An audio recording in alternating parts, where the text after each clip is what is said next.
I don't know about you, but I've seen my fair share of challenge runs. Fist only, shield only, even... What's this? Obsidian greatsword. What a lame idea. Oh, I have an idea. What if we beat the game with items from our starting loadout and the Undead BURG, but nothing else? We start cleric for a specific reason. We take the master key, obviously, and get ready to cosplay as a hollow. Oh shit, I have my HUD off. Running through the asylum is a pretty simple task. The only important thing to note is that we grab all of our items, and that's intentional. We plunge on the asylum demon and quickly take him out. Then we head to Firelink, where our run really starts. Leveling up, it all goes into faith, and again, it'll become clear in a second why. During our first journey into our one-stop shop for items, we get a short sword from the first hollow here. Too bad I wasn't planning on using it. Otherwise, it would have been really cool. Not much else happens in the BURG, other than the usual scrounging of items. A soul here, a humanity there, a crossbow here. One thing we do is kill the undead merchant for his souls, and the items he drops. Since I won't be purchasing from merchants, this is the only way to get things like the residence key. Most of you watching aren't subscribed. Consider supporting my growth by sharing the video, or subscribing. Both are a great way to help me make this more than a hobby. I also have a Discord. Consider joining to interact with me in the community. Sorry about that. Back to the video. We level Faith further, and head deeper into the BURG. There are some firebombs in this chest, and a soul. Oh, okay. We're falling now. And a soul here. There's also some pine resin in this chest, which we only have 3 of. We ought to use it carefully. We're killing more hollows, and oh my god, another sword? We're getting so lucky when we don't even need it. Anyway, what we came here for was the Black Knight. He drops some serious money, so we gotta take him out. And of course we don't get the Black Knight sword. We can grab the blue Tearstone ring though, as one of 2 rings in this run. What's the other ring, I hear you asking? Well, you can probably tell by who I'm about to fight. And we're lucky Havel is so easy to backstab. Otherwise, I'd be a little screwed. But we're not. And Havel's ring is a nice tool to have. We have one way forward, and it's the Taurus demon.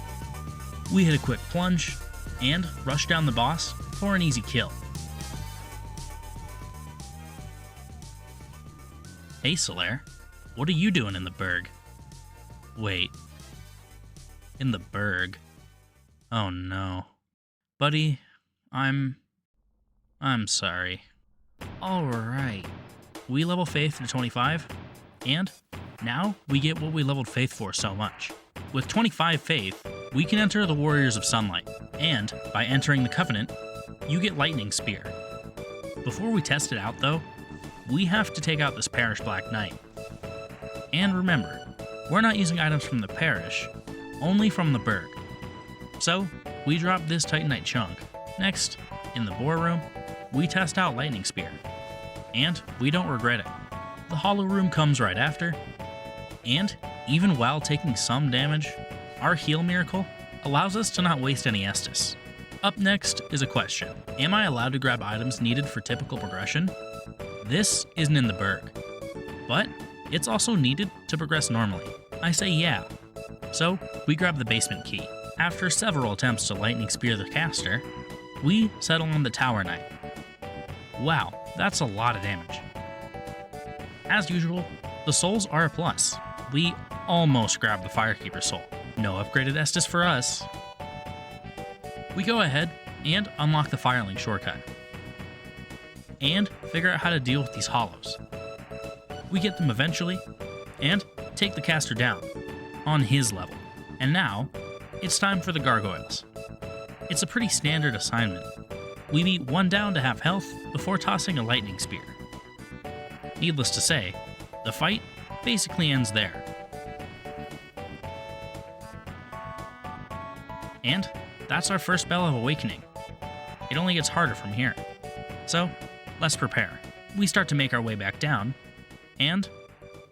Oh, hey man, what are you doing here? Now, we're back at the Drake Bridge. Why? To farm Titanite from these hollows.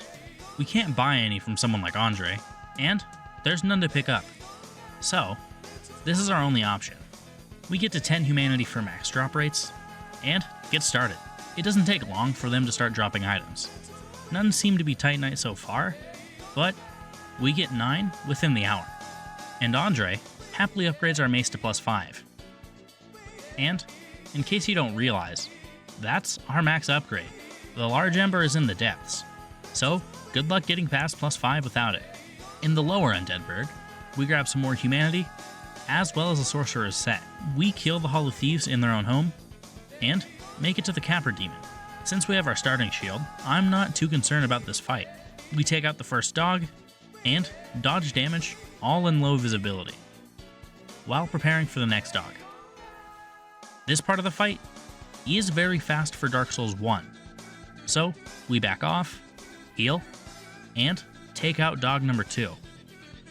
Now, we can use Lightning Spear, and well, right now, Lightning Spear is our win condition. Opening the Aqueduct shortcut, we get ready for our next challenge. Killing Firelink for souls. The Crestfallen Warrior is easy. We kick Lautrec from the server, and take out Griggs for a nice amount of souls, which translates to more endurance. Down in the depths, we make a run for it, since we're incapable of picking things up here. We take this shortcut in the slide, and kill the caster, to make our next boss bearable. Oh, who's our next boss? He's just a little guy. Oh shit. Let's test our damage. You know what would suck? Is if our lock-on broke, and I threw it at nothing. That would really suck. Our damage is pretty good though, so the beginning of this fight is just spamming the dragon down. And once we're out of lightning spears, we take to his tail. This fight is very boring, so I'll spare you the detail. We drop the twin humanity that this boss drops, and head back to Firelink to take the easy way to Blighttown. Descending Blighttown isn't a challenge, especially because we took the easy way there. And now, we have a long fight ahead of us. We don't do much damage with our mace, but that's okay. We have lightning spears. We throw all 10, and that's barely a kill. So much for a long fight. We ring the lower bell of awakening, and that gives us access to Sen's Fortress. Do you ever wonder why they didn't program Dark Souls AI better? Seriously, look at this.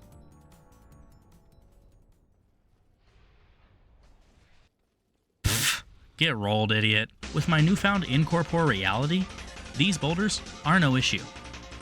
Since a +5 isn't going to do much to someone like the Firebomb Giant, we opt for pacifism when pacifying him. And, regarding the Iron Golem himself, I'm confident that our damage won't matter. This boss is easy, and that damage is actually better than I expected.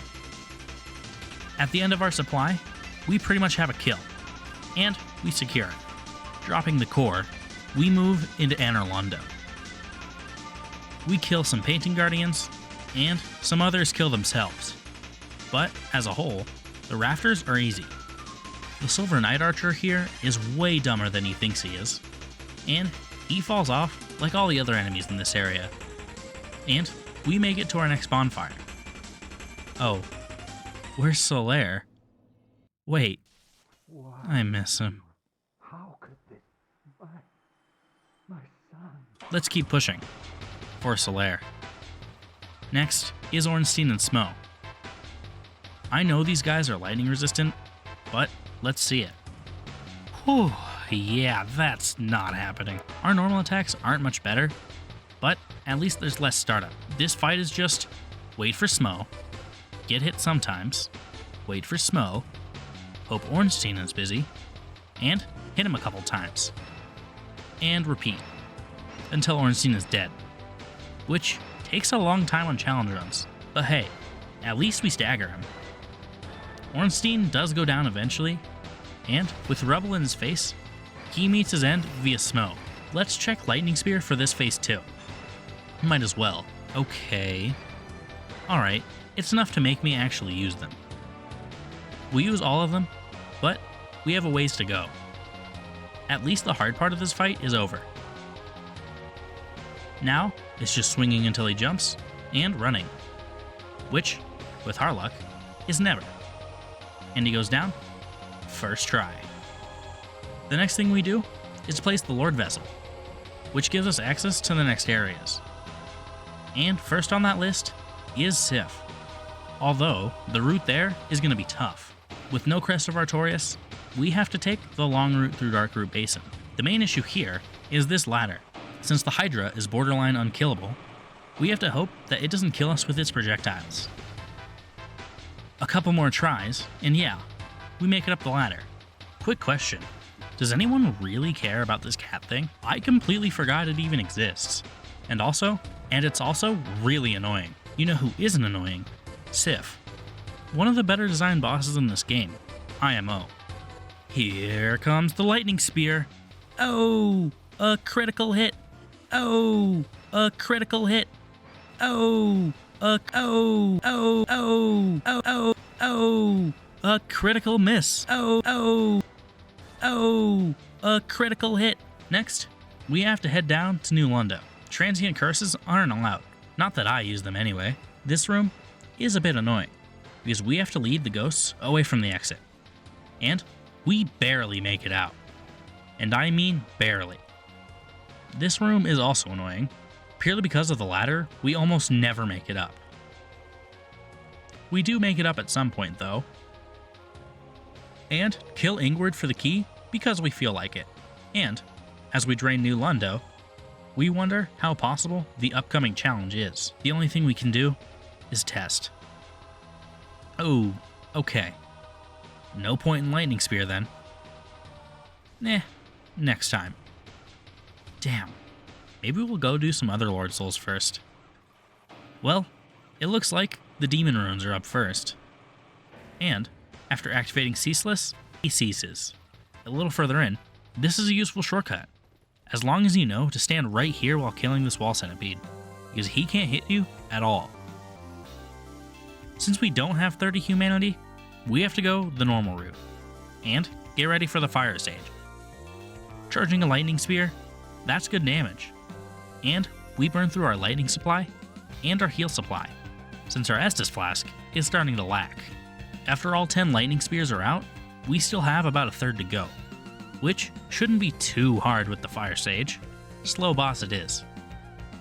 And yeah, I'm right. A lot of this boss is just finagling around, waiting for the right timing. And with a couple of final attacks, the Demon Fire Sage goes down. Well, the mini-boss rush that Lost Islith isn't over. We still have the Centipede. If I can level with you guys, I hate this boss. Like, what is this attack spam? I do that. Needless to say, this boss is easy. We unlock our secret bonfire, and run into the bed of chaos, which goes surprisingly smooth. I'll just let it play out.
And with the bed of chaos down, we head to the next easiest area, the catacombs. Why do people hate Patches? He's so nice. Flipping this for me? Vamos is our route through the catacombs, and we make it to Pinwheel. Fun fact, Pinwheel is weak to lightning. Not that you would ever care, but he is. He goes down, and we'll never see what mask he got. Not unless this counts as the Undead Burg. The Tomb of the Giants, all things considered, is easy to stumble through, making it to the bonfire and Nito, even without the Skull Lantern. In Nito's arena, our lightning damage is really lackluster. And it leads to our death and subsequent rage quit. Nothing stops us from trying again later, though. We die again, but we're not putting our heart into it. Let's try this again.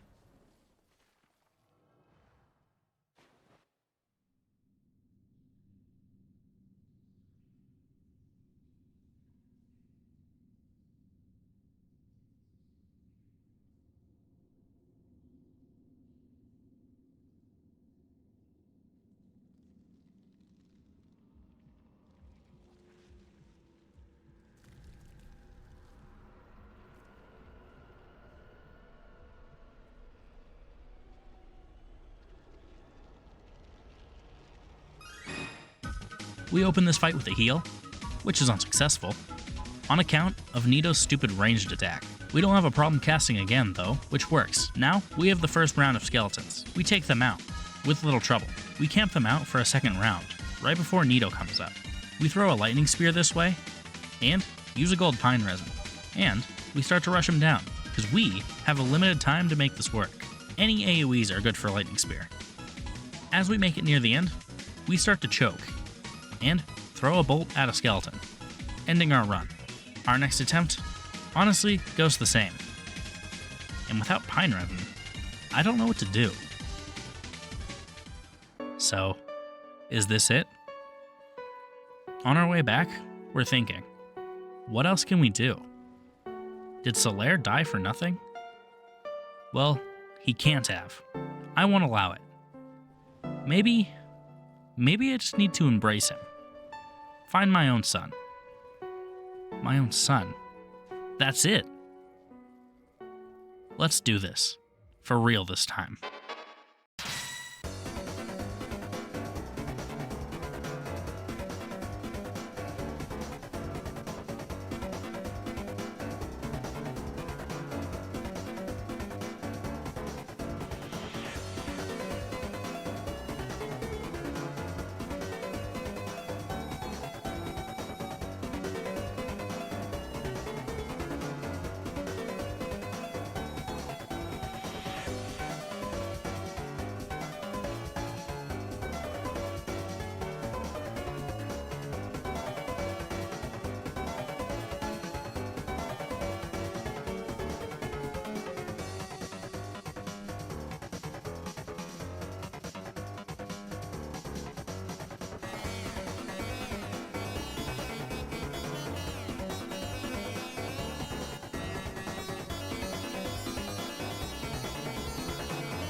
As always, we drop the humanity we get from this boss, and move on.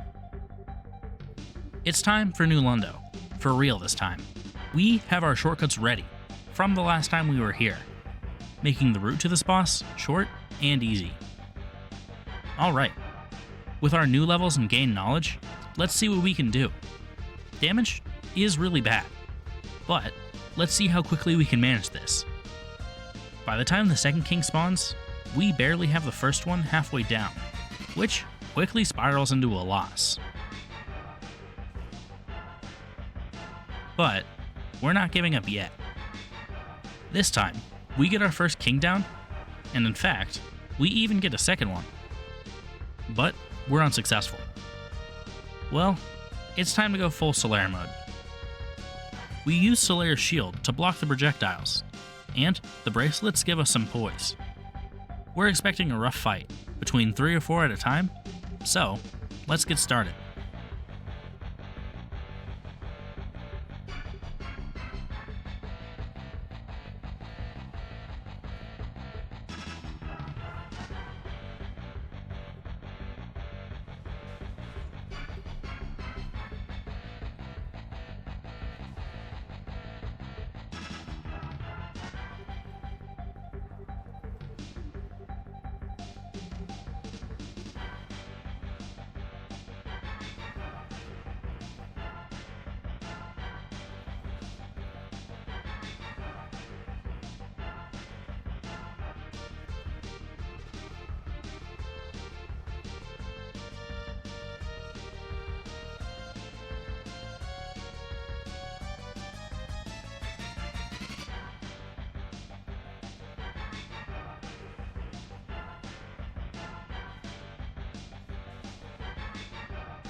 Duke's Archives, here we come.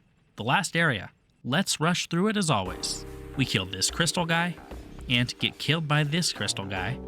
We get the crystal key, open the crystal door, light the crystal bonfire, and enter the crystal caves. Wait, only one of those things was actually crystal, wasn't it? Nah, whatever.